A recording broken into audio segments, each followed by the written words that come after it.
And what connected for me about Sukkot and Black Panther, follow me for a second. This is Jews Talk Racial Justice with April and Tracie, a weekly show hosted by April Baskin and Tracie Guy Decker. In a complex world, change takes courage. Wholehearted relationships can keep us accountable. Hi, Tracie. Hey, how's it going, April? Pretty great. There's so much happening, and I'm so glad that we have this partnership. So we're still in the midst of the sacred High Holy Day season. And you mentioned before we started recording that you have a few great ideas about what we might possibly talk about on Sukkot. And my overall thought is that I think it's worth everyone hearing your sort of full overview of possibilities, and then we'll choose one specifically for this episode, and then we'll find other ways of infusing this partially Sukkot inspired wisdom through future episodes. How does that sound as a game plan? That sounds amazing. Amazing. Okay, great. Thank you for letting me share some of the things that I'm thinking about Sukkot.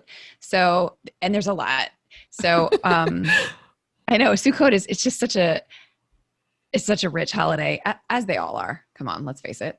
So Sukkot in particular, this Sukkot in the Gregorian calendar year 2020, when I was younger, I remember sort of saying, like, why do we even have this holiday? Why do we celebrate the time when we were in the wilderness? Like, that was kind of a crappy time. Why would we remember it? And as I got older, I realized that actually that time in the wilderness, gratitude is even more important. It's even more important when things are challenging to really focus on gratitude. Can I just say this year? Can I just say you just said a word. You just that was like a lot of wisdom and Torah right there. But please continue. Thank you. Yes, I appreciate your appreciation. It right now for me, focusing on gratitude, it's the only way. It's the only way that allows me to keep going, because there's just it's so heavy right now. Everything is so heavy as we start off 5781. And so Sukkot reminding us that at the beginning of this new year is important. Another thing for me, with Chadwick Boseman passing away, who played T'Challa in Black Panther, for those of you who don't recognize his actor name, I've been thinking about Black Panther a lot. And so I shared it with my mom, and I shared it with my sister after he passed.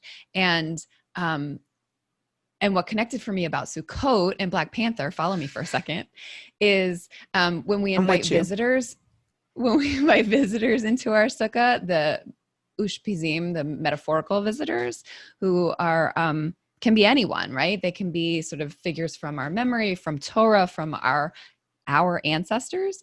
So I think I've been thinking about the importance of ancestors and the wisdom that they share, but also from watching Black Panther, the fact that we are still in conversation with them.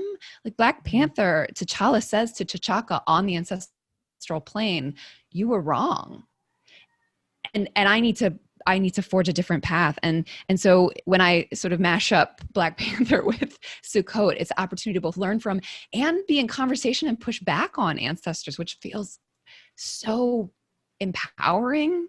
And not to stomp on anything, but to just have that genuine conversation to say, I want to learn from your mistakes. So that's another thing that feels really powerful to me about Sukkot. And the third thing that we talked about that I think you've written about a little bit is the wave offering, the actual, like the plants that we hold in our hands and we shake in different directions and up and down, and just the sheer embodiment of that. I think especially in the 21st century, especially now when our only communication with so many people is virtual, we sort of have divorced the spirit, the intellect, the body, and they're not divorced. They are fully integrated, and we show up at our best when we remember that. I recently shared with you, April, that I borrow from Marcia Falk's Book of Blessing after I exercise, and I say out loud, Tizkor nafshi et kiddushat haguf. My spirit remembers the holiness of the body. And so that's another thing that I feel like Sukkot can bring to us. So those are all of my seeds that are sprouting a little bit around Sukkot. Often so much of what you say resonates with me, and I just want to name that it's awkward that because we're over on Zoom, and especially when we're recording, that like the like the like my embodied resonance with what you have to say. At times I'm quiet and I'm just like, oh, I want to say this, but I don't want it to cut off the valuable words that you're saying. So, at some point maybe we'll identify a different platform that allows for that piece, or maybe Zoom will get their technology caught up. Oh, there's so much richness and goodness in what you said. I think I need to explicitly say, knowing that once this is live, it will have been about a month since Chadwick's tragic passing. I opted, at least for the time being, not to post about it publicly, but I'm so sad. I really loved him as a person a lot. He had mensch-like qualities to me. Like, he just seemed like, I always adored him. I loved that he seemed, and he wasn't overly righteous either. Like, he seemed just like a regular guy, like who kept his humanity in the face of, or in being surrounded by stardom, that he just seemed like your neighbor next door, who, if there was a fire or a problem or you were in need, would be there in a heartbeat.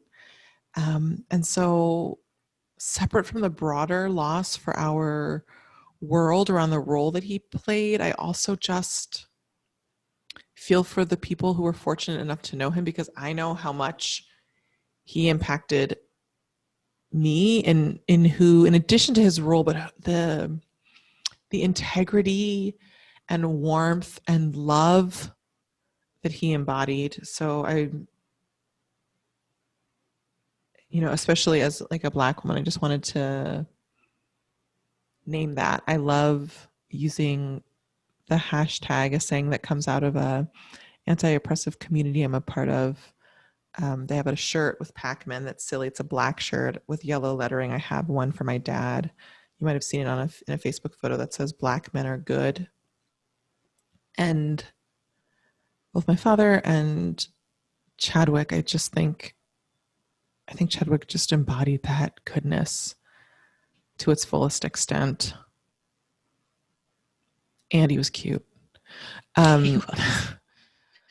When I think about the fact that he was already suffering from the cancer when he recorded Black Panther, it just blows my mind, the strength and the courage. The strength and the courage, and it actually raises, I know we have to get back to Sukkot, but like, it raises a few different things for me that I've seen a little bit about, but I mean, it was his choice. And so I respect that. And he gave the world so many gifts in his roles, but it also, as a daughter and as a family member to people who have dealt with illness, I think it's interesting that I did bring up my father. It's not a coincidence, because I was thinking about him, because it's like, why would he do that? But I remember when my father was on chemo, he worked overtime when he was on staff at Accenture, to ensure that he got a promotion and a raise, so that when he went on permanent disability, our family would be cared for the foreseeable future. And it still is just like, me, from my visionary place, from my place where I like to focus on things I want, I just dream of a world where men and women don't have to do that, and where there are ways where there are enough people, and that those beautiful visions or those things can be, and needs can be met, and that they have the space they need to just properly heal. And who knows, with his cancer, if more time. And I could also see, like, he reminds me of my mom, and I'm sure other folks in the photos when he was doing all of that, because that can also be very helpful in terms of soothing your own suffering by being of service. Right. Anyway, so thank you for naming that. I would say may his memory be a blessing, but I just want to, abracadabra, just say into being that his memory will always be a blessing. He's His left life such certainly was. he's just left such an indelible mark on so many. And so may that memory be cherished and leveraged Amen. thank you, for Black and collective liberation and love. Can you hear Red Zone? So Sukkot and the wilderness. I think I might just the easiest thing is to start off the top. And I think it's good because it fits, that can weave into what we're looking at right now in terms of our world, in terms of being in a wilderness around the pandemic, around the loss of so much that we love, and still striving, still working for justice, still working for the safety and well-being of our families and our children in terms of their physical health as well as their education. There are just so many things right now that make, as you said, this theme that brings to life in full color and 4 dimensions. Yeah, this is the wilderness.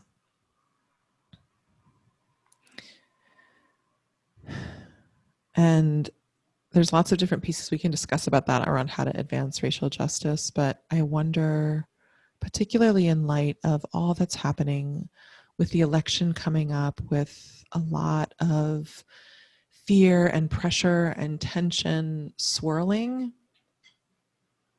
I think it's all the more important that we lift up and regularly practice gratitude and appreciation for what we do have, for what can never be taken from us.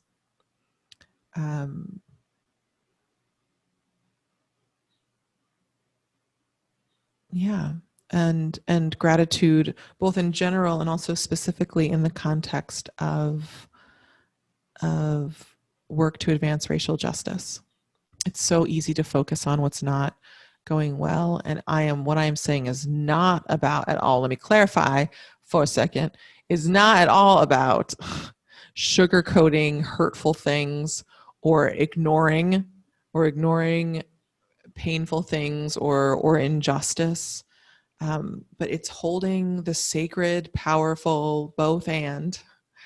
There is injustice and there is still so much that we can appreciate and be grateful for around efforts that we are making and progress that we are making. And we still have a long way to go, but that long way is only going to get there if we continue to take those steps over and over and over again and begin to make leaps and get a running pace. And a number of us, depending upon our identity, depending upon how long we've been in this work, whether we're brand new or we've been in it for decades, we're moving at different paces. It takes time to build momentum.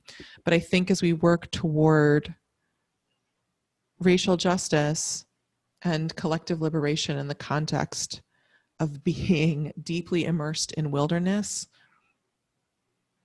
gratitude is important. And so maybe I want to hear any reflections you have, Tracie, but maybe we can think about or toss out ideas around things, especially during particularly rough moments,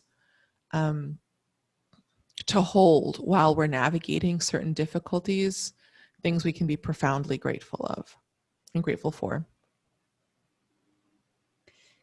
What's coming up for me and what you're saying is, I think I told you recently about my experience. I was in a guided meditation about the Mishkan, which is the tabernacle. So it was the temple before there was a temple in the wilderness. And in the guided meditation, the rabbi suggested that we imagine ourselves in the presence of this animal skin covered structure, and imagine the Holy of Holies in there, and that there's a light emanating from that Holy of Holies, the holiest place on earth, he said. And I couldn't see it. I couldn't see the light. But then when I looked down, I saw a light emanating from me. And at first I was like, oh, that's not what he said. That doesn't seem right. But then when I looked around in my sort of meditative world, there was a whole bunch of people, dozens, hundreds of people in this space. And all of our chests were sort of glowing with this light, this divine light. And I realized that it's in us and that together we build the Mishkan.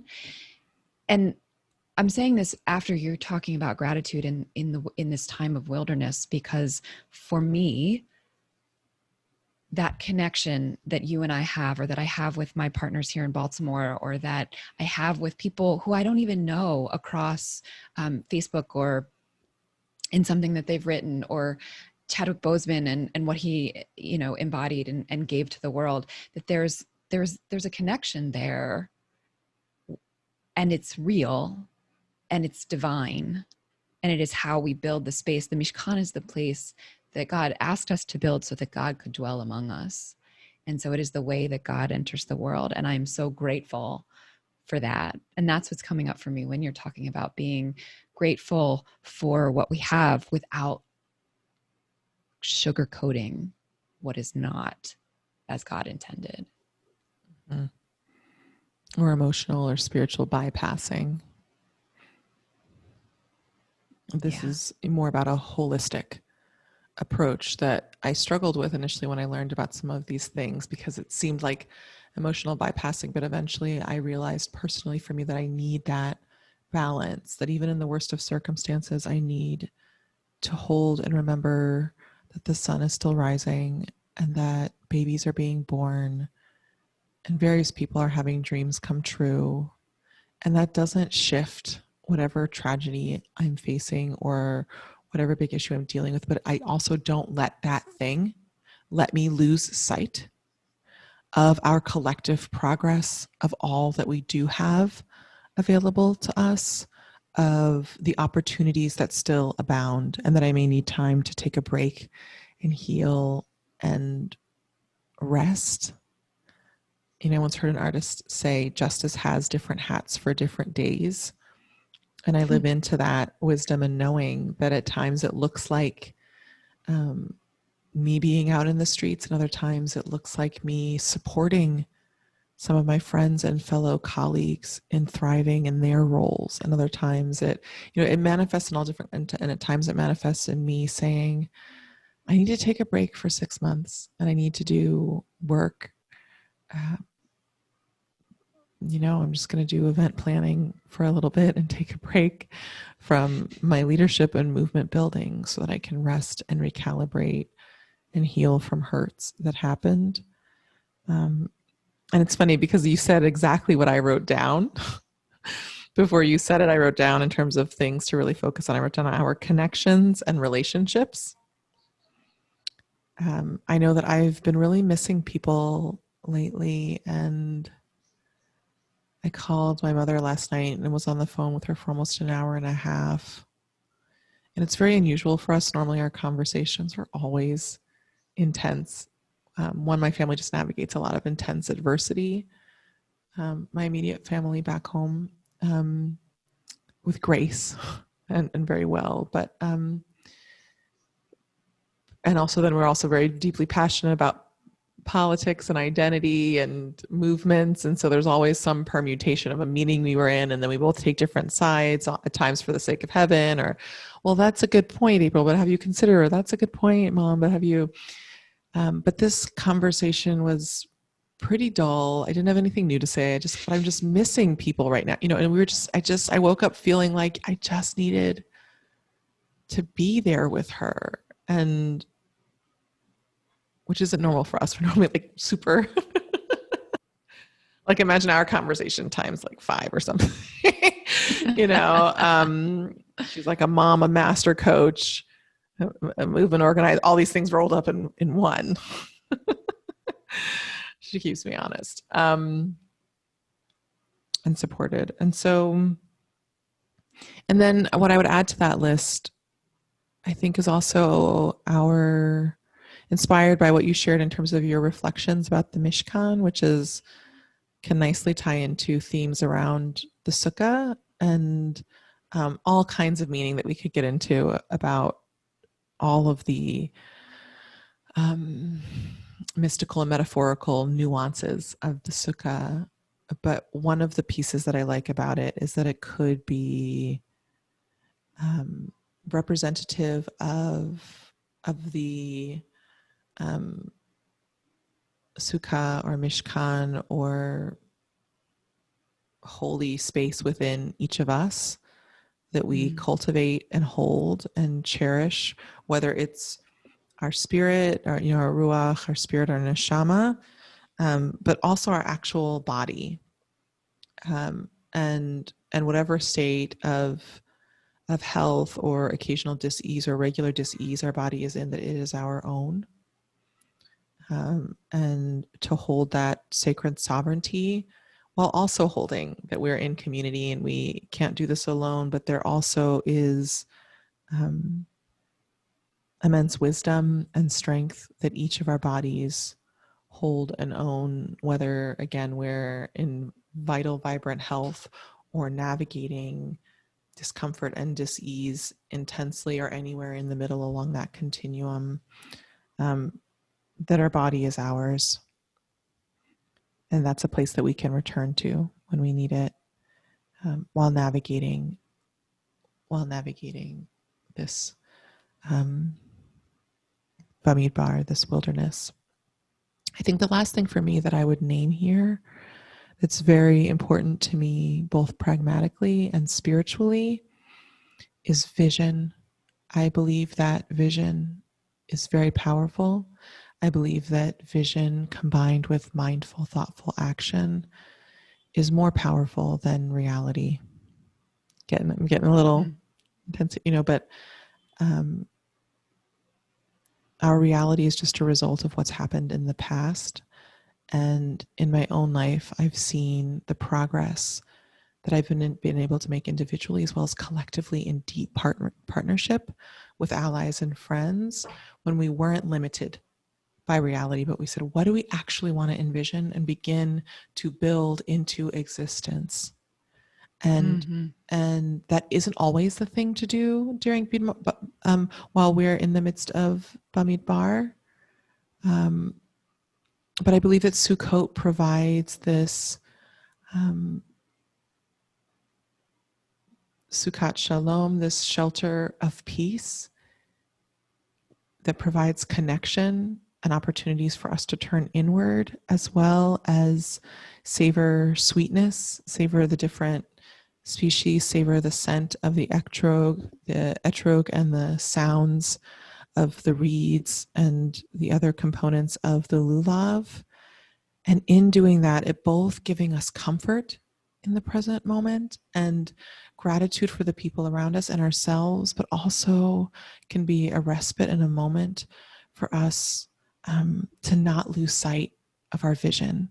And even if we're in a place where we can't take action on it now because we're just trying to get through, that a core part of what has helped my family get through adversity and what has consistently helped me not only survive adversity, but consistently surmount it and move forward, is holding on to the beauty of my dreams and using those dreams to help comfort me in moments of pain and disillusionment, when the wilderness gets a bit too rough. So I think those are three things I would say. Is there anything else that you want to add, Tracie?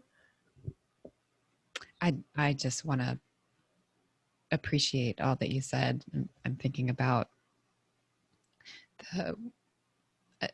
that's going to stay with me for a while, thinking about the Sukkot Shalom that's inside and how we make our bodies and even I'm going to be teasing this out over the next several days, I'm sure, the metaphor of that building that actually has required one side open, and how there's comfort, but we're required to not close ourselves off. So, and may I add to that, thank you for that. And thank you. And what I would add to what you said, right, because that's actually one, because there's so many parts of it. So that one of the regulations of building a sukkah is that one side is open, but the other part of that means is that three are closed. Right. And that hypothetically, you know, we're both two Brene Brown fans. Maybe she'll be on the show sometime in the future. Ooh.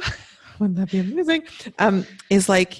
Is that, you know, she talks about something along the lines of like hard back, soft heart, that you can Yes. apply that, you can transpose that with the Sukkah, that you're meant to keep one side open, but there are 3 sides that are just for you and your sacred community, and that there's room for people to come in and out, but that it has a lot of personal meaning for me, you know, this theme of sovereignty, and that we have 3 other walls, and it also applies to the some of the components of feng shui that I've been a student of for a long time, of having the hard shell back to make sure that your back space is protected and that you're able to have vision, but that also you have a container to hold yourself, and a container in which something sweet and nourishing can be cultivated and your own, while also being open to sharing and giving and venturing out. So thank you for that. Any final thoughts? No, All just to right. wish you a happy Sukkot, Sukkot Sameach, Thank Chag you. Sameach. Likewise, Chag Sameach, Sukkot Sameach, and Sukkot Sameach to all of you. May you have a wonderfully joyous time in a sukkah, and if a sukkah is not fully available to you, like one may not be available to me in Dakar this year, particularly with the pandemic, made me find ways of savoring sweetness and noticing other harvests that are coming in at this time for us, whatever they may be in whatever form they may take. So Sukkot Sameach, sending love to all y'all and to you, Tracie. All right, bye. Thanks for tuning in. Our show's theme music was composed by Elliot Hammer. You can find this track and other beats on Instagram at Elliot Hammer. If this episode resonated with you, please share it and subscribe. To join the conversation, visit JewsTalkRacialJustice.com, where you can send us a question or suggestion, access our show notes, and learn more about our team. Take care until next time, and stay humble and keep going.